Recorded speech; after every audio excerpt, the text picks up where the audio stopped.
Imagine a future where you can predict when any disease might occur, treat any disorder in real time, and even prevent diseases from ever happening. This is the future of medicine, one where we will be able to create a precise roadmap for a disease-free life. As an independent, nonprofit research institute focused on genomics research, JAX has nearly a century of experience, the cutting-edge tools, the award-winning researchers, and the foresighted vision to make this exciting future possible. We are an extended family of scientists, employees, friends, and donors who are determined to unravel the mystery of human disease to find cures. In fact, at JAX, cures are in our DNA. We were the first to describe stem cells. We developed the techniques now widely used for human fertility treatments. We performed the first bone marrow transplants. We unlocked the capability for today's organ transplants, and 26 Nobel Prizes were awarded for discoveries based on our models. These and many other JAX discoveries continue to save countless lives around the world, and we're driven to do more. We are ready to craft predictive tests, guide lifestyle changes, uncover new prevention methods, and identify new therapies. We are ready to change the face of human health for you. Join us today.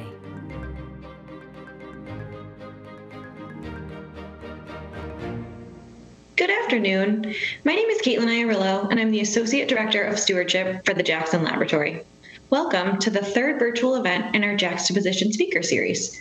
For those of you who are not familiar with the Jackson Laboratory, we are a nonprofit biomedical research institute with a mission to improve human health through genetics and genomics research. We're so grateful for the support of individuals like many of you, whose philanthropic contributions allow our researchers to pursue innovative projects and take risks, leading to groundbreaking research like what we are going to speak about today. Today, you will hear from one of our scientific experts about the genetic factors that are protecting some people's brains and memories from Alzheimer's. Before I introduce our speakers, I'd like to note that you may submit questions at any time throughout the event by using the Q&A function on the right of your screen. We thank you in advance for your questions, and we will work to get through as many of them as we can during the Q&A section at the end of the program. I'd now like to introduce Doug Abbott, who will serve as our moderator during today's conversation. Doug serves as the Jackson Laboratory's Chief Financial Officer, where he provides strategic leadership, direction, and management for all financial and risk management activities. Dr. Catherine Kazarowski is also here with us today. Catherine is an associate professor at the laboratory and holds the Evnen Family Chair in Alzheimer's Research. Her research focus is to identify early causative events that underlie cognitive deficits associated with normal aging and Alzheimer's disease. You can read more about both of our speakers on the event page.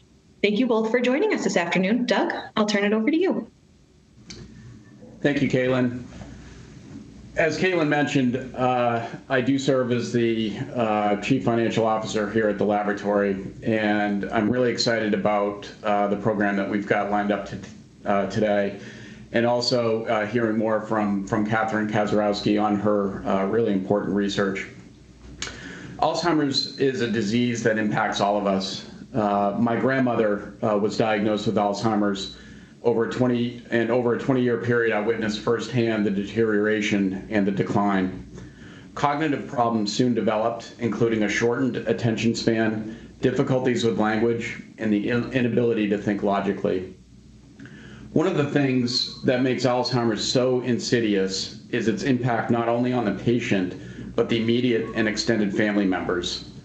As a slow burn disease, the impact is felt over many, many years.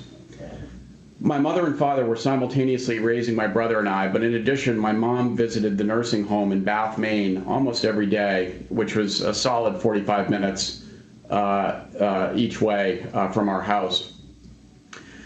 We ended up being able to move her closer to our house in Cumberland when a spot opened up in the Freeport nursing home, but it was only after 4 or 5 years of my mom commuting back and forth. I've heard Alzheimer's being described as a disease of the emotions and effectively childhood in reverse. I think those descriptions are apt and why this disease is so feared. And so I'm really looking forward to learning more about the research that Catherine is going to present today. And so with that, Catherine, I'll now turn it over to you to share your latest research into this horrible disease.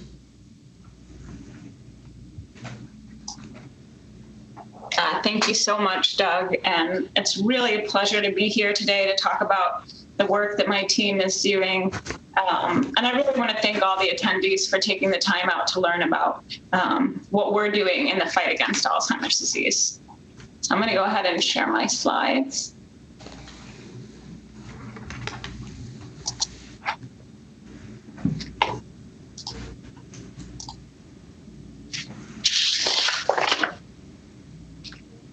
So just to give everybody sort of an overview, one of the things that my group and many others appreciate is that aging itself is a leading risk factor for many diseases, particularly age-related cognitive decline and dementia. And we know from twin and family studies that a person's genetic makeup plays a really important role in determining how they age. And what I mean by that is with, very little cognitive decline, which I'll talk about as being resilient, a more normal aging trajectory where there's only some cognitive decline, or this very severe descent into dementia, like Doug had been talking about with his grandmother, which is when cognitive impairment becomes so severe that it interferes with daily living abilities. And so my lab is really interested in identifying those genes that are traveling across these families and the pathways involved that regulate this these individual differences in the trajectory of cognitive decline. And we're really interested in the genes that are controlling this at a midlife critical time point. And that's because if we could identify those genes, we might be able to better understand the causes of age-related cognitive decline and dementia, but also identify potential therapeutic targets. So one of the most important observations that had been made among families where they have familial Alzheimer's disease running through the family, which means that there are individuals who carry what are typically thought to be highly deleterious mutations in either amyloid precursor protein or presenilin-1 genes that cause Alzheimer's disease. And so you'll hear a lot in the literature and maybe even from your doctors that early onset Alzheimer's disease, which is this familial form, starts at about 50 years of age. But the truth of the matter is that if you look at the age at onset across an entire group of individuals that are carrying these mutations, there are some that show cognitive symptoms as early as 20 or 30 years of age, as well as several individuals that have made it out to being 70 or even 80 years of age without showing any cognitive symptoms at all. And these are what we call resilient individuals. This variation in the age at onset of cognitive symptoms isn't explained by simple clinical variables that you'll hear about, like sex or APOE genotype. And that suggests that there are other protective factors that exist in certain individuals that actually can delay their onset of cognitive decline by upwards of 30 or 40 decades. And so these yet to be identified genetic factors that are existing represent prime therapeutic targets that we could use to treat both susceptible familial mutation carriers, but more importantly, the largely sporadic Alzheimer's disease population. Now, these factors are really difficult to identify in human populations, in part because these mutations are very, very rare. And these individuals that are harboring resilience factors aren't coming into the clinic to declare themselves a resilient individual harboring these genes. In addition to that, the sheer complexity of humans, both the genetic level, but also lifestyle choices and uncontrolled environments, makes it really, really hard for us to identify who those resilient individuals are and to know how to study them. And in fact, in some cases, they're being misdiagnosed as controls in large genome-wide association tests for Alzheimer's disease in general.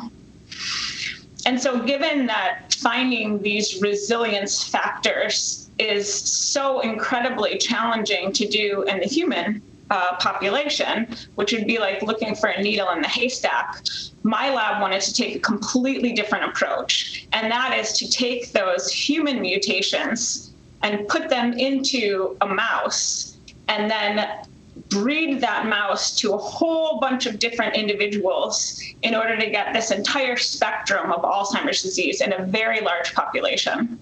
And this is the first time anything like this has been done in a mouse population. And it's quite an interesting strategy. And so what do I really mean by that? What I mean is that we start with a mouse that has one copy of human mutations in both amyloid precursor protein gene that I told you about earlier, and another in presenilin 1. And so essentially what we've made is an incredibly aggressive driver of Alzheimer's disease pathology. And so in all of these cases, this mouse is then bred to a series of individuals in a very large family of mice that individually differ from each other. So you can imagine their genomes are essentially like a mosaic of each other. And so once you create this population of mice that are either harboring the mutations or not, we study them across their entire lifespan. So it's just like you taking repeated trips to the doctor in order to get your blood pressure taken, your weight measured, your hearing tested, your motor and reflex abilities tested, as well as things like cognition and anxiety. Now, people always ask me when I tell them I'm defining the age at onset of Alzheimer's disease in a mouse population, what do you really mean by that? What does that look like? And so with this large population of mice, we can put them into these very simplistic mazes, like this Y maze that you can see here. And a young mouse that is quite clever will be motivated to look for food or a mate or even escape this maze. And so when it's coming out of this arm, it's always thinking about, where's the place I haven't looked yet? And so it might look at this arm, and then it's going to come back out and it's going to say, well, I'm not going to take a left because I've already been there. Maybe my next partner is going to be in this right arm. And so you can measure this alternation that the mouse makes spontaneously looking for these desired environmental conditions. And when you measure this, you can actually identify chance performance as being 50%. And so in a mouse, every 2 months, they get placed in this maze, and we're going to measure across each of those genetically different mice that all have the same human mutation, what is the age at which they start performing at chance, which is where this dashed line is. So none of us want to be ADBXD strain 22, because although at 4 months of age, it's able to do this task, by 6 months of age, it's performing at chance. Its memory is clearly impaired and remains impaired for the rest of the testing sessions out to 14 months of age, which is about 70 to 80 years. If you convert it to humans. ADBXD 100, that's a little better. Now you're making it out to 12 months of age. But still, what we would really love to be like is ADBXD 61, where they're able to perform this task and retain excellent cognitive function throughout their lifespan, despite the fact that they have these human mutations that should cause Alzheimer's disease and definitely cause pathology in the brain. Now, this variation across the panel looks exactly like what I had showed you earlier in human individuals that are harboring these mutations in amyloid precursor protein and presenilin 1. And so this is really, really important because it's the first time that we've been able to model the variation at the age at onset of cognitive symptoms using a mouse population. But the other major breakthrough is that we identified resilient mice strains that are able to maintain cognitive function for quite a bit of time. And serendipitously, this ended up being the type of mouse strain that many of the Alzheimer's disease early preclinical trials were analyzed in. And as most of you will know, there is a 100% failure rate going from discovery-based therapeutic targets to clinical trials currently. And so in pursuing or trying to identify important genetic factors that promote resilience, we also identified a mouse strain that would be potentially the worst to be using for preclinical testing. And we now can select much better mouse strains in order to test these drugs. Now, the last slide I'm going to get to is just a really quick summary of the way that we're using all of the data that we're generating from these mouse strains in order to identify novel genes that we're going to test eventually in humans. And so from the work that we're doing, we're collecting a great bit of data on the behavioral aspect of performance of these mice, but we can also take tissue from the brain and from the periphery, including blood and cerebrospinal fluid, at multiple time points across their life, and actually do molecular and genetic analysis of the networks that are associated with these resiliency factors. Using Bayesian network modeling and other data-driven approaches, we can then prioritize those gene networks and hub genes that we think are controlling the ability to be resilient to Alzheimer's disease mutations. And with all this data structure, we can ask how well our discoveries in the mouse are overlapping with the humans, so that we're really prioritizing targets to pursue that are really human relevant and not necessarily mouse specific findings. And so with that, I just want to point out that there are many amazing trainees in my group, as well as collaborators and funders, that have done a significant amount of the work that I'm talking about today.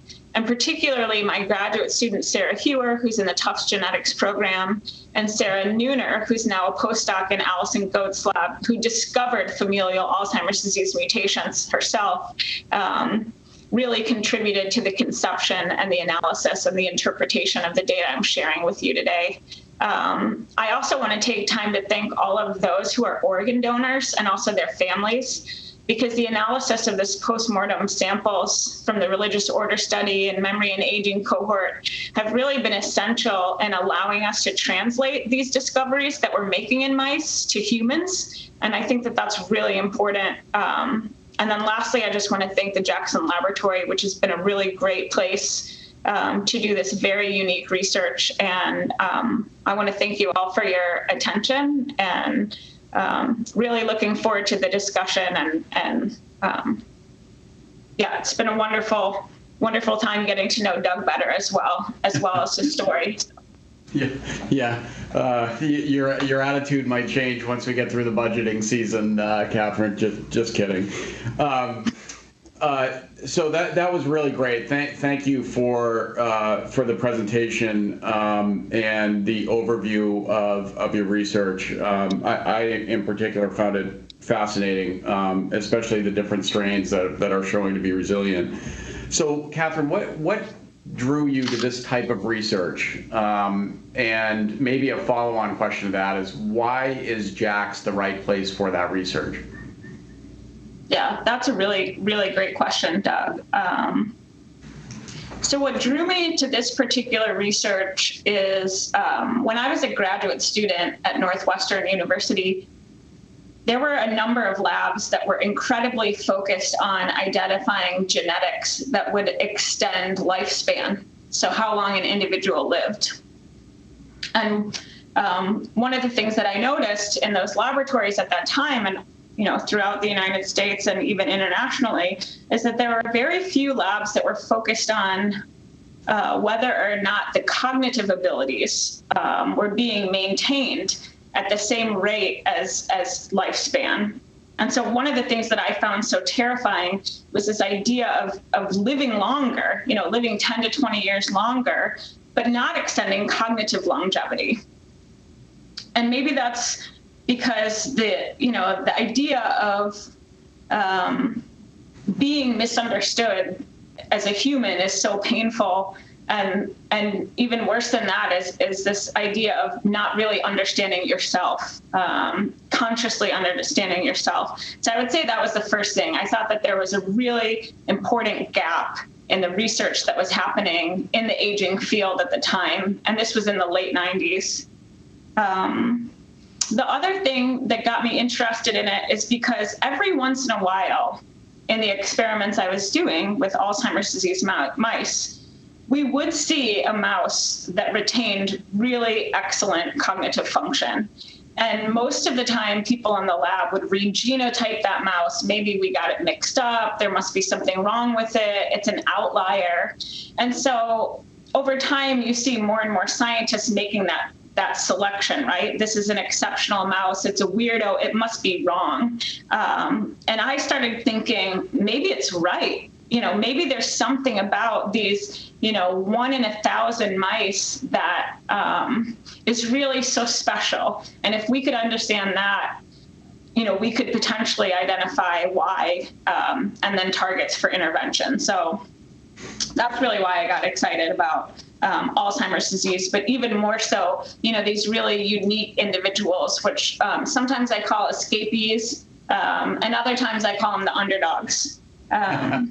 Everybody loves an underdog, right? Yeah. I watch the movie every Absolutely. year. Yeah. And then, JAX is amazing because, we really have a very diverse research portfolio. And so I'm not only interested in cognitive aging, I'm also really interested in Alzheimer's disease and how comorbidities like diabetes, cardiovascular disease, and lifestyle choices like smoking and a high-fat diet are going to influence that cognitive trajectory. And as a memory expert, it's really critical that I have, leading edge collaborators here at the lab who are experts in diabetes, who are experts in cardiovascular disease. So I think that's one thing that's really special about JAX. I think the leadership is another really important part about the lab, and certainly examples like Nadia and Katie in leadership positions as a woman really resonated with me. Certainly our board of scientific counselors and board of trustees are very dedicated and involved, and I think that will accelerate translating our discoveries to, drug discovery and clinical trials. And that's really why I do basic research. We have amazing cores and scientific services. And in the context of genetics, especially mouse genetics, we're world-class in mouse genetics. So if you want to look for a needle in the haystack, which is what these resiliency factors are, there's really no place else you could be than JAX. And so it's been really amazing to be here. It's a really fun place. Oh, that's awesome, Catherine. Thank you for that. So we've heard about the nature of your research, and by extension, it'd be important to know, how is your research moving the needle forward? Alzheimer's has been a tough place for research and making broad-based improvements and having insights over the last 30 or 40 years. So how is your research moving the needle forward now? Yeah, I think, my group was really ahead of the curve when we started looking at resilience. So, for the last several decades, there's been too much focus on amyloid. That is the pathology in the brain that people have thought was a causal factor for memory loss. You could see it. The cells around it looked damaged and gnarly. And it was just the most obvious candidate. People who had mutations in genes that caused amyloid, exhibited Alzheimer's disease. And there are just so many places where people were designing therapeutics that were anti-amyloid. And because they were using the wrong mouse, they were using this resilient strain of mouse, the minute you solved amyloid, the mouse would report that everything was fine. So having these new susceptible mouse strains that really model the human disease, I think is critically important. Yeah, I would say another really big key factor that we've contributed to, but also many other labs, Greg Carter, Gareth Howell, Kat Lutz, Kristen O'Connell, it's the appreciation that Alzheimer's disease isn't a single disease. There are multiple subtypes, and we need to understand what those subtypes are in order to design personalized therapies for people, as well as biomarkers that would tell us what is the subtype. So I think that's really terrific. But I think that the biggest and most simplistic contribution that we made was to really ask ourselves, is amyloid the causal factor?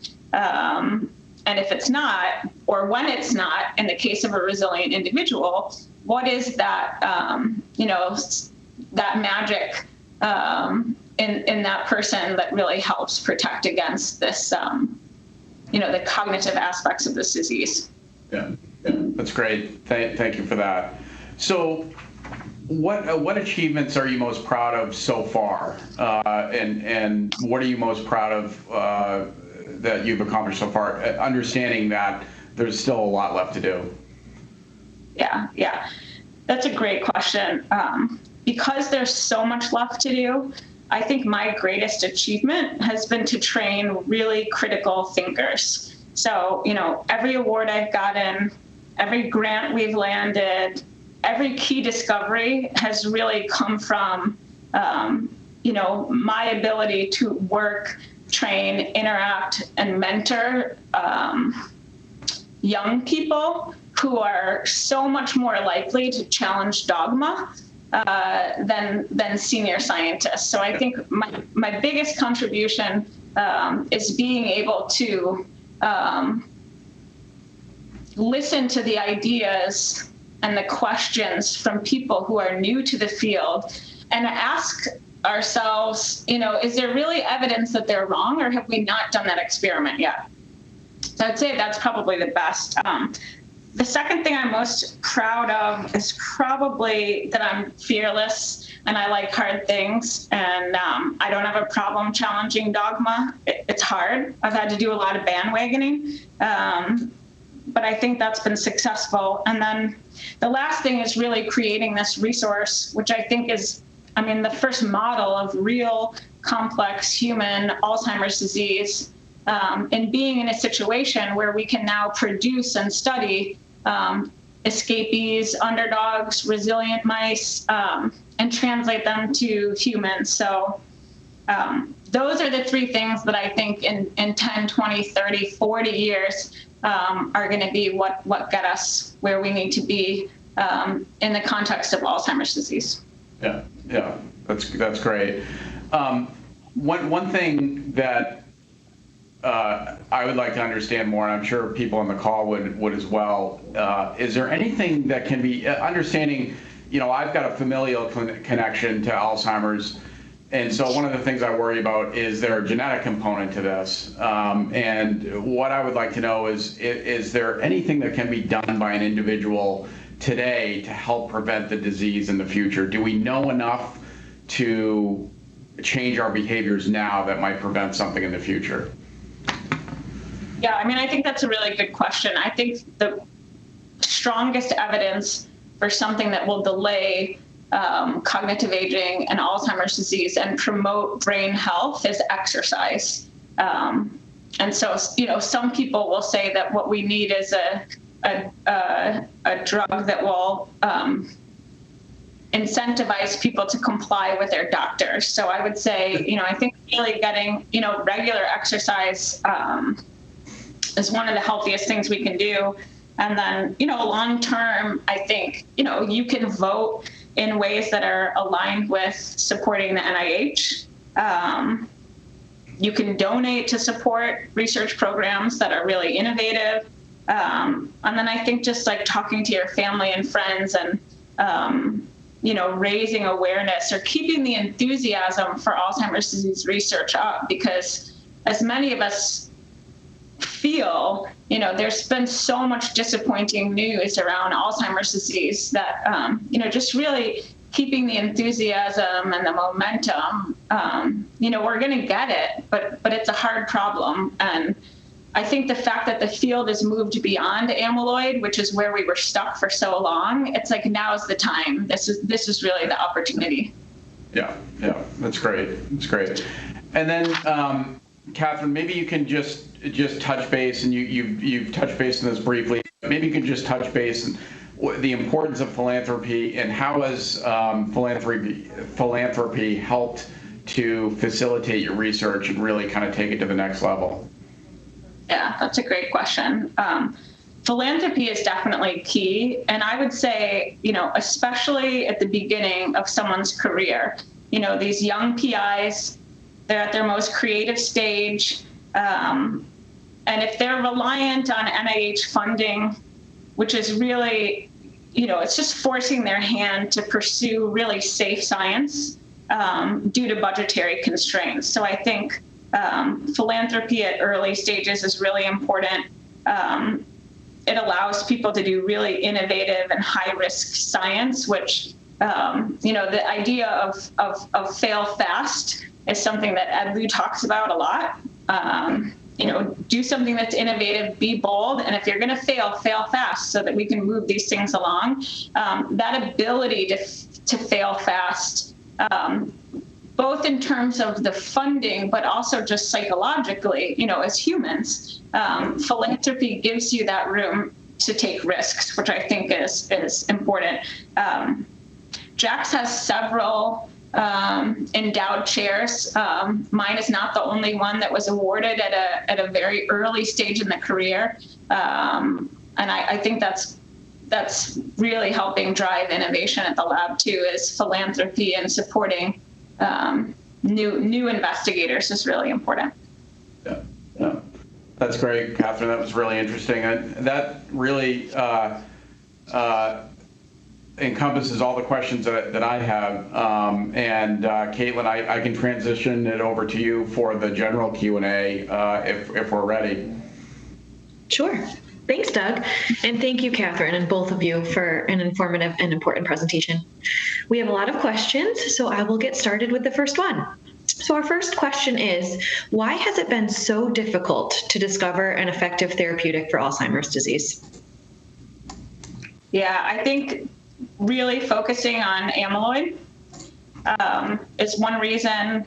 Another is that, so many people were focusing on what's wrong. And the third reason is a lot of people don't believe that once you have symptoms of dementia, that they can be reversed. And I think this has kept people from trying to identify strategies for reconnecting neural networks and reconnecting memories. It just sounds really far-fetched. But if you've been around someone who has dementia, especially as they're progressing, and Doug, you might be able to speak to this as well, there are periods of lucidity. They get less and less frequent, and the duration certainly gets shorter. But there are times where you see that an individual can access themselves and access memory. And what that's telling me as a researcher is that, the problem is really about recall and about access. It's not that we've lost the ability to try to rebuild ourselves and our memories. And so I think, just recently have we seen more and more research where people are trying to get neurons that are responsible for, visual perception to take over the role of making a new memory or accessing a new memory. And so there's just so much more technology and passion for trying to figure out what you can do with an individual after they've actually shown symptoms. And so I think when we start moving towards those areas, right, either preventing decline through promoting resilience, which would be my strategy, or using other strategies to hijack the networks that are already there in order to utilize them more effectively. These are two really big areas that I think are going to push us over the hump. That's great. Thank you. Our next question is, how does APOE4 relate to this work? Yeah, that's a great question. So there are a couple different isoforms for APOE. It's a lipoprotein. And in our mouse model, we had identified a mutation in the receptor binding domain of APOE. In the mouse does have several isoforms. They're a little bit different from humans, but we identified this region that we thought was really critical for resilience, and it was right in this receptor binding domain. And shortly after we published that work, a woman in Colombia was identified because her family had familial Alzheimer's disease running through it. Yet she had lived, not started showing symptoms until she was 70 or 80 years of age. And she actually had mutations in the same region that we had discovered in the mouse that had protected her from all of this amyloid. So in one hand, APOE4, which is a risk factor for sporadic Alzheimer's disease, plays several roles: neural circuit roles, neuroimmune roles, lipid metabolism. But it also seems like part of that gene product may be playing a role in resilience as well. And so that's something that we're working on. But also Gareth Howell and Model AD have made a number of humanized mice with APOE4, 3, 2, and various combinations to get at that. So it's definitely involved, and we can use it to delay the onset in our mouse models that relates to what you see in the human population. But if you were to do the mouse to human conversion, you're talking about a delay of 3 to 4 years. And if you remember that slide that I showed you, some people were 20 to 70. What my group is trying to figure out is what are all those other protective factors that are going to buy you a decade or more. So APOE is definitely a part of it, but it's not the answer alone. Our next question is one that I think a lot of people have. So what is the difference between dementia and Alzheimer's, if any? Yeah, that's a really good question. Alzheimer's disease is a type of dementia. So there's a full spectrum of dementias. So depending on the brain pathology, you could see something like Lewy body dementia, frontal temporal lobe dementia. Parkinson's has a dementia component to it. Usually the dementia part means that, cognitive functioning and daily abilities are impaired, and they're impaired at the level of the central nervous system or the brain. And so some present more with motor related changes. Others present more with problems with executive function, maybe working memory. So I think in general, dementia means that you are, impaired to the ability that you're really not able to take care of yourself. And at time of death, at the time of pathology, that's when you really start to understand what the type of dementia was. Is it Alzheimer's disease? Were there plaques and tangles, or was it Lewy bodies? Yeah. Thank you. Our next question, do you think that a high-fat diet can affect cognitive development? Yes, absolutely. I think there's a lot of literature in both humans and animal models that at a general level, you would consider high-fat diet to be problematic. There are some individuals, though, based on their genetics and their environment, where a diet higher in fat might be protective. And this is one of the reasons it's become so important to really identify different subtypes of Alzheimer's disease, because it does look like some subtypes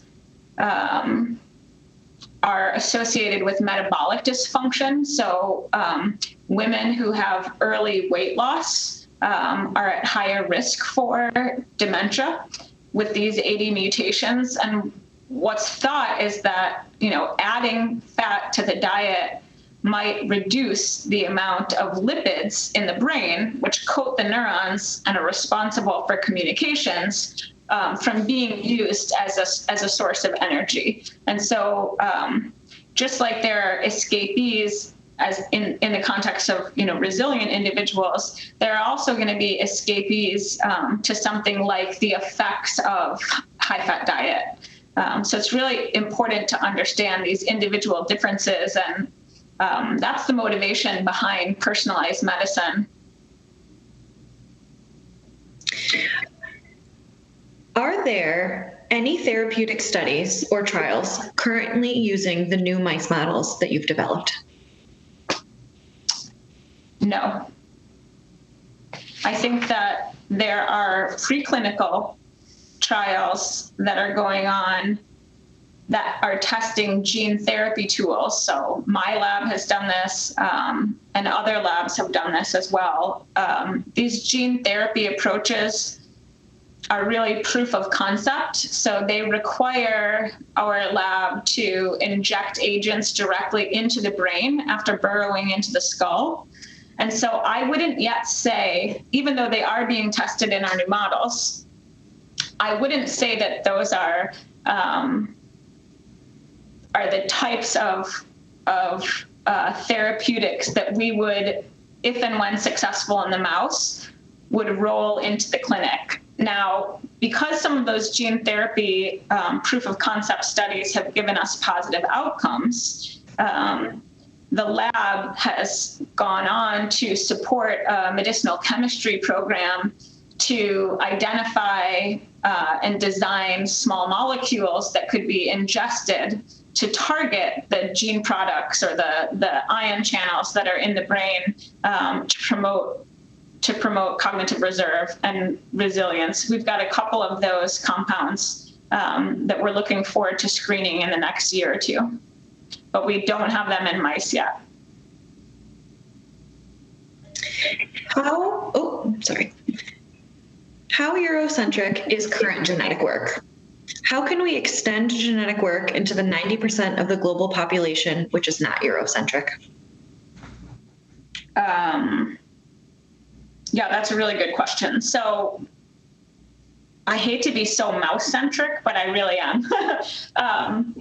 So we have this great paper that just came out in Cell Reports that I'm quite proud of. Andy Willett, a local Mainer, is the first author. He's a graduate student in my lab, where we used the diversity outbred mouse in order to identify genes that promote cognitive resilience.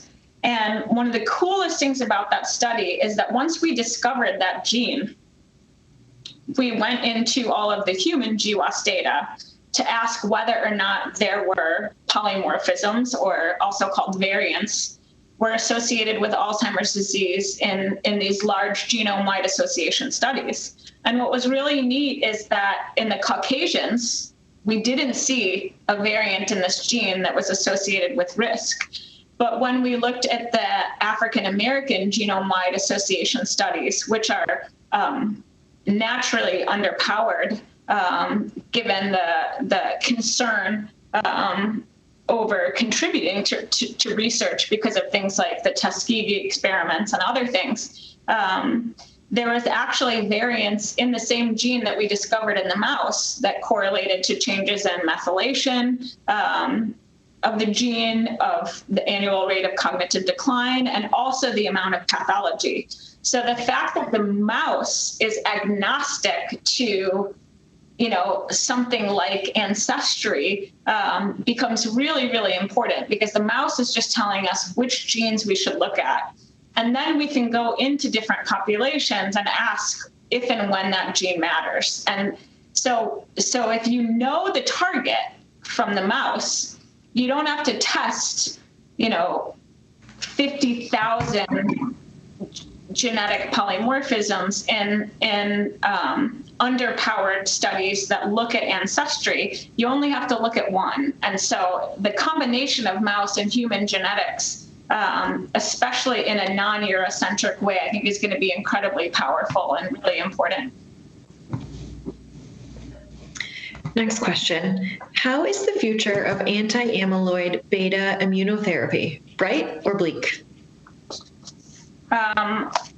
I think you want to lower amyloid, but I don't think lowering amyloid alone is going to be sufficient. So one of the targets that we identified, which is an ion channel, works both to reduce the amount of amyloid in the brain in a very clever calcium-dependent fashion, which I'm happy to talk about with anyone at any point. I love chemistry. But the other thing that this ion channel does is it controls how excitable neurons are.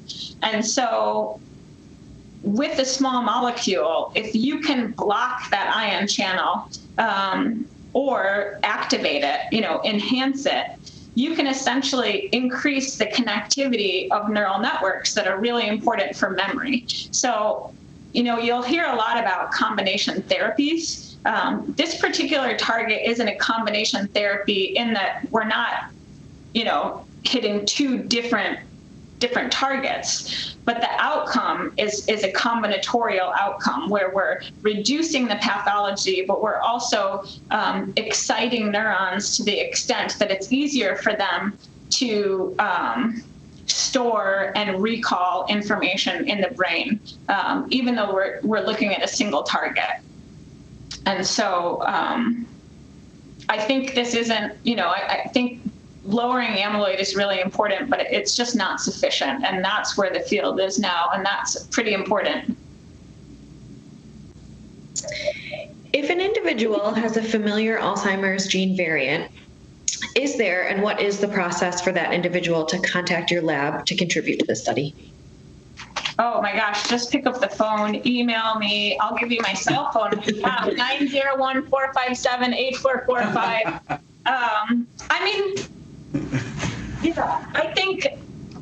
I think more than just contributing to my study is really being a part of the dominant inherited Alzheimer's disease network. Now I'm going to get serious, right? I think if you or your family member did have this mutation, I imagine that it is scary. And so as important as it is to contribute to research, I think it's equally important to be well supported in your journey. And so the autosomal dominant Alzheimer's disease network, or the DIAN cohort, the DIAN network, that would probably be the first thing that we talked about. Are you supported? How are you doing? We care about Alzheimer's disease because we're also human. And then also, we're always grateful for people who are willing to be a part of the research, because it is incredibly important. Thanks, Catherine. We have a question for Doug as well. So Doug, thank you for sharing your story about your connection to Alzheimer's disease. Did the fact that JAX researches this disease and others that affect so many people's lives play a factor in you deciding to work at the lab and serve as CFO? Oh, yeah. I mean, absolutely. I come from a for-profit background, and I was in public accounting at Ernst & Young for a number of years, and then worked for some large publicly traded companies. And, one of the things that we used to joke about since dealing with shareholders and quarterly earnings and the stress that goes and the chaos that goes along with that, one of the things we used to joke around about is to just keep ourselves grounded when things got a little hairy. We used to always say, look, guys, we're not curing cancer here. It's just, let's keep things in perspective. Well, here at JAX, we actually are curing cancer. And so that was one of the really important decisions that I made in my career, was the ability to connect the financials is something I really believe in a great organization like JAX. So that was really the impetus for making the switch for me.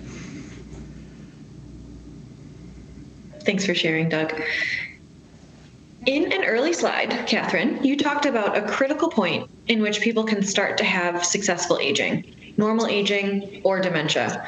Around what age, typically, is this critical point, or is it different for everybody? Yeah, that's a really good question. It is different for everyone, and it's one of the real challenges to trying to study this in both humans and mice. It's not quite appropriate to group people or define their midlife critical time point based on their chronological age. And so one of the things that is really important and certainly evolving is this idea of having biomarkers for brain health. And that would sort of allow us to better align individuals at that midlife critical time point. That's great. Next question. Does it really benefit people to have genomic testing for known Alzheimer's markers? And should these people be part of ongoing testing and monitoring? I'm not sure I understand that question exactly. I guess I can't ask for a clarifying question. I personally did 23andMe. They didn't give me all of the genetic information that I wanted, but I know how to impute SNPs in my genome on my own. And so I did that. Something interesting that I learned is that I am at high risk for early age-related hearing loss, which is a risk factor for Alzheimer's disease.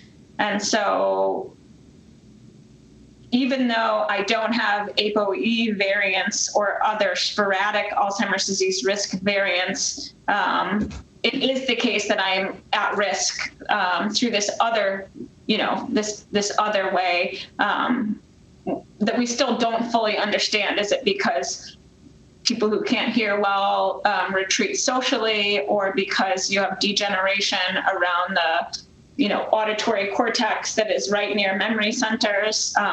So I would say that did make me more aware of risk factors that are sort of indirect for Alzheimer's disease. I think it's probably a really personal choice.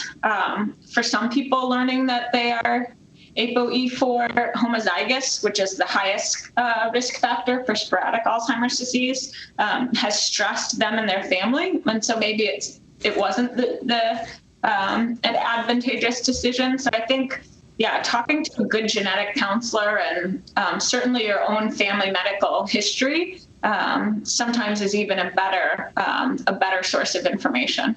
I think it's a very personal question, and it requires thought. Yeah. Thanks, Catherine. So this next question is very similar, but in case you'd like to elaborate a little bit more, the question is, where does one go to get tested for the Alzheimer's gene? And what do you think is the most accurate way to do that?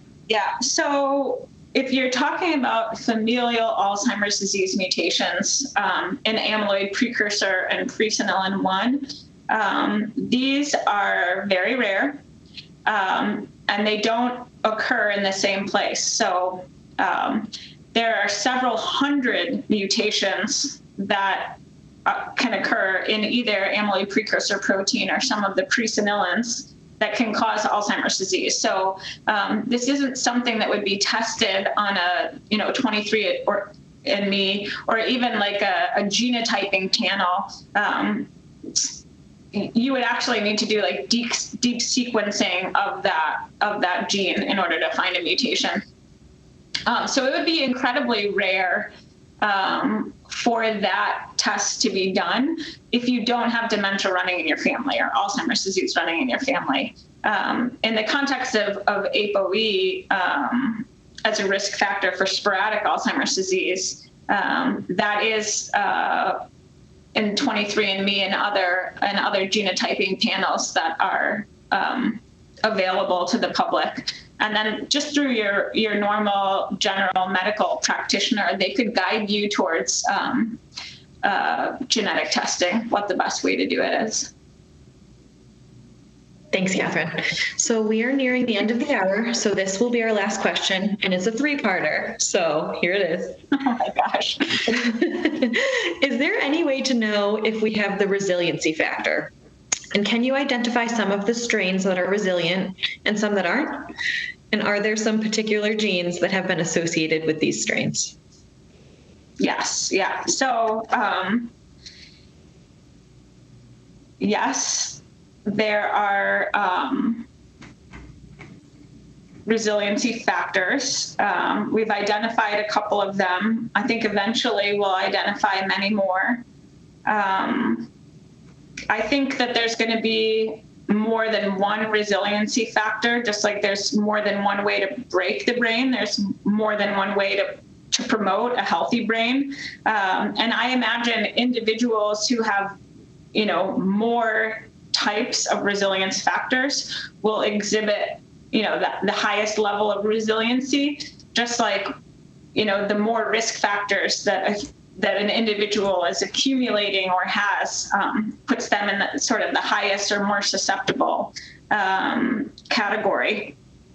And one of the things that my group is really focused on now is, we've identified several resiliency factors in our mouse strains, the region of the receptor binding domain for APOE, an ion channel in neurons, a gene that helps control how well connections between neurons can occur in aging and in the presence of amyloid. And so one of the things that we're really excited about doing now is asking, given that we are understanding more and more about the nature of resilience to Alzheimer's disease dementia every day, do these resiliency factors that protect against human Alzheimer's disease mutations protect against those other dementias that I've talked to you about a little bit, like Lewy body dementia, frontal temporal lobe dementia, Huntington's dementia, and Gareth Howell at the lab is working a lot on vascular dementia.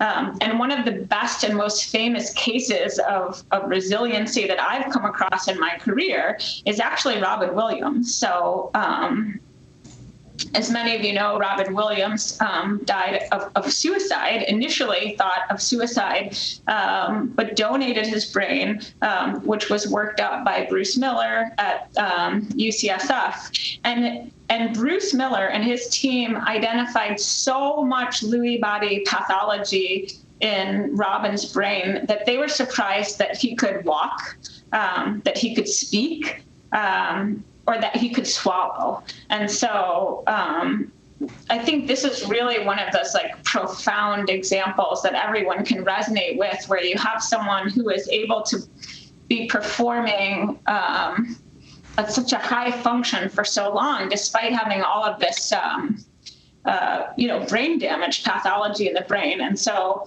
this is the area that my lab is really going to focus on now. Can we take what we learned about resilience to Alzheimer's disease and help delay the onset of other types of dementias? Or do we need to take a similar approach, which again is the kind of work that we can only do at the Jackson Laboratory, which is looking for the needle in the haystack. I think that's the thing that we do the best here. And so,